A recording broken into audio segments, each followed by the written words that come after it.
I mean, in the very recent past, Taiwan was a military dictatorship. So they still understand and value that voting is important.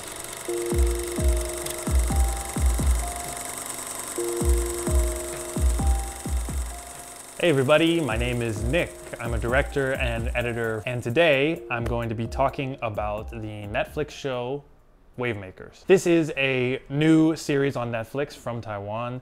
Its subject matter is a little bit unique. It's about Taiwanese political consultants and media people, and it's structured around an election coming up.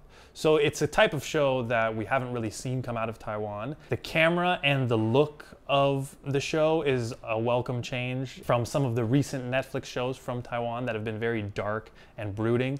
This show is really bright, fun, colorful. The lighting and the camera work kind of mimic the happy, kind of lighthearted mood of the show. There's a lot of great shots of Taiwan and Taipei in this series, and I can definitely see that the creators of this show are kind of trying to highlight the beauty of Taiwan and Taipei in a way that's like probably very satisfying for the Taiwanese Tourism Bureau. The theme song and the music of this show are excellent, and I think it could easily be my favorite part of this whole series. It's not to say that the rest of the show isn't good. I just think that music in general is a pretty underrated part of a show or a movie. And the score in this is really perfect. It's fun, it's lighthearted, it helps drive the series in a unique, interesting way. And the fact that the score is this original music really sets the series apart. So it's not generic sounding, and we're not just using kind of recycled pop music from Taiwan. And I think the people who created the score really understood the tone and the feel of the show. It's fun, but it also has a serious element to it. The subject of the show being about political consultants and being kind of a dramedy reminds me a lot of an American show called The West Wing, or there was a show later that was also created by the same showrunner called Newsroom. And they kind of mimic that style with having this kind of snappy dialogue, and they use topics for each episode that are like relevant to current events. I think there is a danger with this kind of show that it will get quickly dated, and that in 10 years audiences might not relate to a show like this. I think that definitely happened with West Wing and Newsroom in America, so I think there's probably a high chance that it will happen with this show. Now, that isn't to say it's 100% going to happen, but when your subjects are about Facebook groups and sharing fake news and kind of worrying about YouTube comments, things like that, that's very specific to the time we're living in now. So 10 years, people might not connect with that or really know what that's about. On the other hand, it could be a little bit of a time capsule. And I think this show is well done enough that it has the potential to do that. It could be something like, there's a film called Broadcast News, which is very much of its time, but if you watch it now, it's still interesting because the characters are real, true people, and the situation you can map it on to now and think, oh, how was back then like now? So hopefully this show stands the test of time and is able to resonate with people in the future. I think there is a little bit of a cheesiness that creeps into the show, especially centered around the political candidate that they're helping get elected. I think with the exception of some very small moments, this candidate is a little too perfect. I wish I could have seen a little bit more rough around the edges kind of mistakes that she was making. There's a few scenes where she doesn't do exactly the right thing, but in general, she's very idealized. Again, this reminds me of The West Wing with President Bartlett, who was this character that was like the perfect president that we wish we had. And I think with these kind of political shows, there's a little bit of that. It's a little bit of like giving the audience this idealized person who they think, oh, I wish that was my president, that's perfect person who never does anything wrong. And that to me is a little cheesy because that person doesn't exist, of course. There's great acting in this show from a lot of actors that you'll recognize from a lot of other Netflix shows or movies from Taiwan. Xie Yingxuan as Wenfang has a really good I'm mad but I'm gonna control myself face that she uses throughout the series, and it really grounds her character. Wang Jing from Detention does a really good job of playing the character Ya Jing, which is probably the main character of the series, and so she's very important because she propels the story. So following her emotions and having this actress play this character in a sympathetic way is probably the most important thing to get you to go along with the show, and she does a really good job of that. 代理人 plays the opposing candidate in the film. And in a lot of ways, he's reprising a role as like a swarmy cheater that he did in The Great Buddha Plus. So he's actually really good at playing this kind of disgusting asshole guy. I actually think he's almost too good of an actor. I think he's too good at being this gross, fake, charming person. And I actually would have preferred if he added a little more real charm to the character, because in the first scene that I saw him, I already thought he was disgusting and gross, which I think is what they were trying to do. But I thought it would have been perhaps more interesting for the show if you had more complex feelings about this candidate, where you actually believe that he's a good guy that's trying to change Taiwan for the better.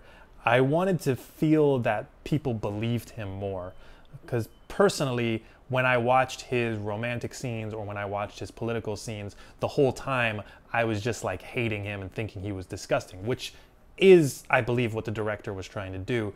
But at the same time, I think it would have added an extra level to the show if they showed how somebody who had a lot of these good qualities, or who was even better at manipulating people, who you couldn't see through so easily, could have this darker side to him. I think it would be more interesting politically. Although I suppose in politics, a lot of times the people are a lot like the character that he's playing. So it was a realistic character. I'm not saying that. I just think for the show, I wanted another extra level for myself to think about. I think in general, the actors are highlighted by a lot of clever writing from this show, but it's not overly written. So the screenwriters are good enough to let the actors lead the scenes without overwriting them. And that's the thing that I really, really loved about this show. So we as the audience get to figure out what people are feeling through their actions, rather than always having the people explain what is going on. And that to me is very, very good writing. There's a really great scene in the show that I think illustrates how the screenwriting is so good and how it works well with the good actors that they have in the show. So Wenfeng and her co-worker Jia Jing are in the KTV, and they're both having their problems that they're working through. Jia Jing's wife has separated from him and she's moved out, and he's like eating noodles and he's upset and he's talking about his frustration and how he thinks his job is more important. And then you have Wenfeng listening to him, but she's not really listening to him. She's actually talking about her own problems, about how she wants to file this sexual harassment lawsuit. But she's speaking so vaguely that Jia Jing assumes that she's responding to him, and it cues him to keep talking. So this is a really clever scene that's really well written, and not in like a self-aware clever way, but in an actual clever way, if that makes sense. Basically, it lets the actors kind of control where this scene is going, and you as the audience have to kind of figure out this fun situation of, oh, they're talking to each other, but they're talking about different things, but those two different things are actually also related in a way, so that this character thinks that she's talking to him. I mean, it sounds complicated, but when you watch it in the show, you get it immediately. And that's good writing and that's good acting, in my opinion. And that, in general, is how the show works. It offers up these interesting situations for the director to play with and for the actors to have fun with and interpret. And it still offers them something in the process. I think as screenwriters, it's really important to remember that we're just the beginning of the process of creating a film or a show. You know, you want to write so that everybody else that comes after can add their expertise and what they're good at into the experience. So that's why overly clever writing is bad writing, because it forces what you want all the way to the final edit of the product, right? You want to make sure that you offer enough room and enough space for an actor to give their interpretation, and then the director to help make the actor try different things, and then for an editor to be able to edit together interesting versions, the better version that you put forth. So I think this show in particular would be a really good show for screenwriters to watch, to see how they construct these scenes, and to also see how the actors play each scene, and to see how the director set up the scene. and then finally to see how the final product looks, how the editor put out the final product. So in general, the writing in the show is fantastic. And that extends not just from the dialogue or the specific scenes, but I think the general construction of the show from a writing standpoint is also really well done.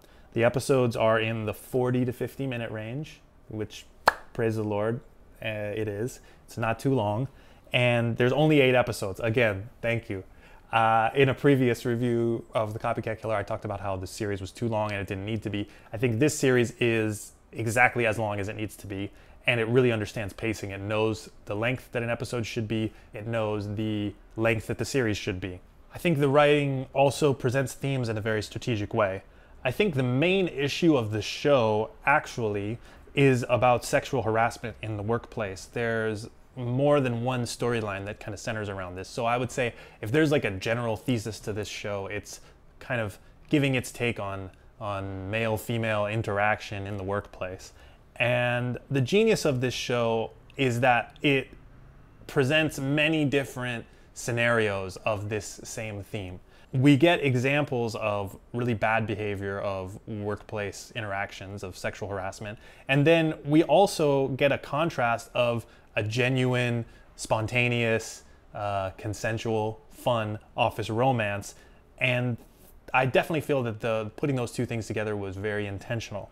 It allows us to see a balance, and not a balance in that we're saying like, oh look, not all guys are creepy, but rather a balance that reinforces the point about how to deal with people in a workplace in a way that is not creepy and safe and consensual and healthy.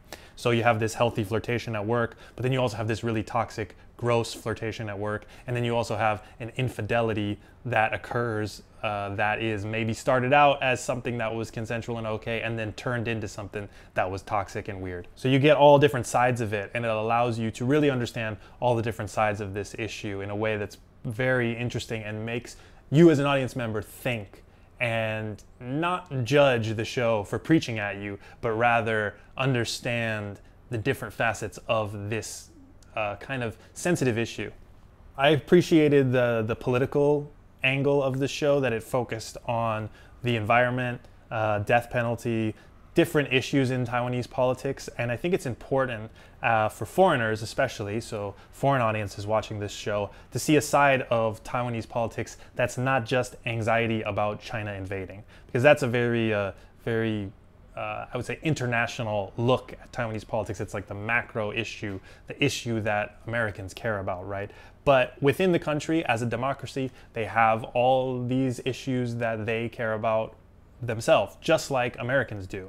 So I think it's a great thing about the show to show voting and democracy in Taiwan and all the nuanced issues that help Taiwanese people make up their mind about who they're going to vote for.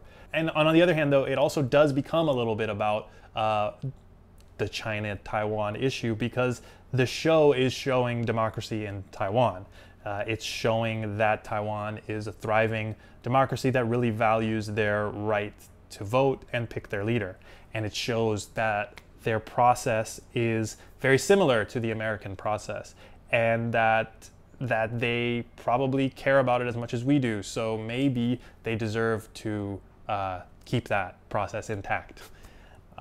Voting in Taiwan, for me, living here for a while, is actually a really cool time as an American.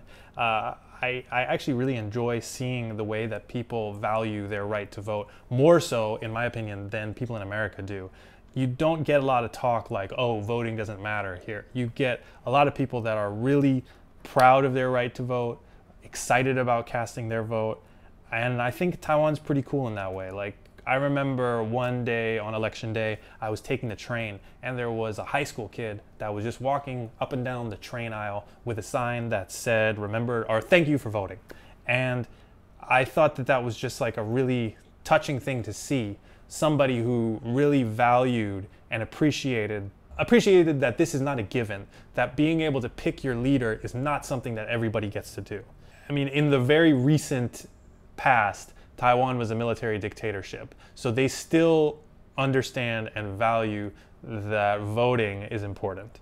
And I think that it's something that Americans could think about and learn from. And I think when watching this show, it's also something to keep in mind, because as an American viewer, I think it's easy to watch this show like I talked about in the beginning and just think of it as something like The West Wing or Newsroom or these American kind of political shows. But when you think of it in the context of Taiwan is a newer democracy, they really care about it. And so these issues that come up in the show about media ethics and election ethics and what does it mean, when the main issue that causes somebody to vote for somebody is about infidelity. Is that good? Is that bad? These kinds of discussions are important discussions to be having in Taiwan and important to think about. And when you see it from a newer democracy, as an older democracy like America is, hopefully it renews your understanding of how valuable it is to have healthy, ethical elections. So yeah, if you are looking for a new show to watch and you like drama, comedies, I definitely recommend checking out Wave Makers. There's a lot of good stuff in there. Like I said, if you're a screenwriter and you want to see good examples of how scenes are written, how shows are structured, I think this is a really good series to pick up. So thanks for watching, and I'll see you guys next time. Bye-bye.